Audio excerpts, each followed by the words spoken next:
I know you're right there, willing to prepare. Esther chapter 9.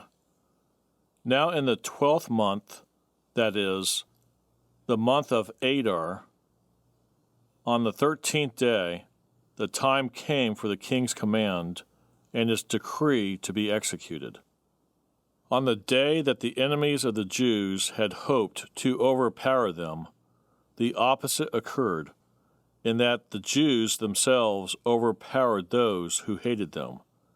The Jews gathered together in their cities throughout all the provinces of King Ahasuerus to lay hands on those who sought their harm, and no one could withstand them, because fear of them fell upon all people. And all the officials of the provinces, the satraps, the governors, and all those doing the king's work helped the Jews, because the fear of Mordecai fell upon them. For Mordecai was great in the king's palace, and his fame spread throughout all the provinces. For this man, Mordecai, became increasingly prominent. Thus the Jews defeated all their enemies with the stroke of the sword, with slaughter and destruction, and did what they pleased with those who hated them. And in Shushan, the citadel, the Jews killed and destroyed 500 men. Also, Parshandatha, Dalphon, Aspatha, Porotha, Adalia, Aridatha, Parmosta, Arisari, Aradai, and Vahezatha, the 10 sons of Haman, the son of Hammedatha, the enemy of the Jews, they killed, but they did not lay a hand on the plunder. On that day, the number of those who were killed in Shushan, the citadel, was brought to the king.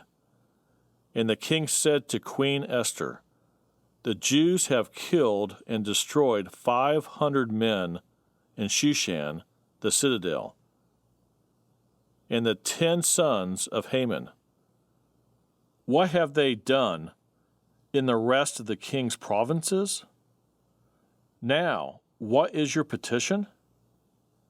It shall be granted to you. Or what is your further request? It shall be done." Then Esther said, "If it pleases the king, let it be granted to the Jews who are in Shushan to do again tomorrow according to today's decree, and let Haman's 10 sons be hanged on the gallows." So the king commanded this to be done. The decree was issued in Shushan, and they hanged Haman's 10 sons. And the Jews who were in Shushan gathered together again on the 14th day of the month of Adar, and killed 300 men at Shushan. But they did not lay a hand on the plunder. The remainder of the Jews in the king's provinces gathered together and protected their lives, had rest from their enemies, and killed 75,000 of their enemies. But they did not lay a hand on the plunder. This was on the 13th day of the month of Adar. And on the 14th of the month they rested and made it a day of feasting and gladness. But the Jews who were at Shushan assembled together on the 13th day, as well as on the 14th, and on the 15th of the month they rested, and made it a day of feasting and gladness. Therefore the Jews of the villages who dwelt in the unwalled towns celebrated the 14th day of the month of Adar with gladness and feasting, as a holiday, and for sending presents to one another. And Mordecai wrote these things and sent letters to all the Jews, near and far, who were in all the provinces of King Ahasuerus, to establish among them that they should celebrate yearly the 14th and 15th days of the month of Adar, as the days on which the Jews had rest from their enemies, as the month which was turned from sorrow to joy for them, and from mourning to a holiday, that they should make them days of feasting and joy, of sending presents to one another and gifts to the poor. So the Jews accepted the custom which they had begun, as Mordecai had written to them, because Haman, the son of Hammedatha the Agagite, the enemy of all the Jews, had plotted against the Jews to annihilate them, and had cast pur, that is, the lot, to consume them and destroy them. But when Esther came before the king, he commanded by letter that this wicked plot, which Haman had devised against the Jews, should return on his own head, and that he and his sons should be hanged on the gallows.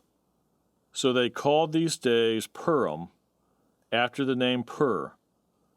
Therefore, because of all the words of this letter, what they had seen concerning this matter, and what had happened to them, the Jews established and imposed it upon themselves and their descendants, and to all who would join them, that without fail they should celebrate these 2 days every year, according to the written instructions and according to the prescribed time, that these days should be remembered and kept throughout every generation, every family, every province, and every city, that these days of Purim should not fail to be observed among the Jews, and that the memory of them should not perish among their descendants. Then Queen Esther, the daughter of Abihail, with Mordecai, the Jew, wrote with full authority to confirm this second letter about Purim. And Mordecai sent letters to all the Jews, to the 127 provinces of the kingdom of Ahasuerus, with words of peace and truth, to confirm these days of Purim at their appointed time, as Mordecai the Jew and Queen Esther had prescribed for them, and as they had decreed for themselves and their descendants concerning matters of their fasting and lamenting. So the decree of Esther confirmed these matters of Purim, and it was written in the book. When I think about and remember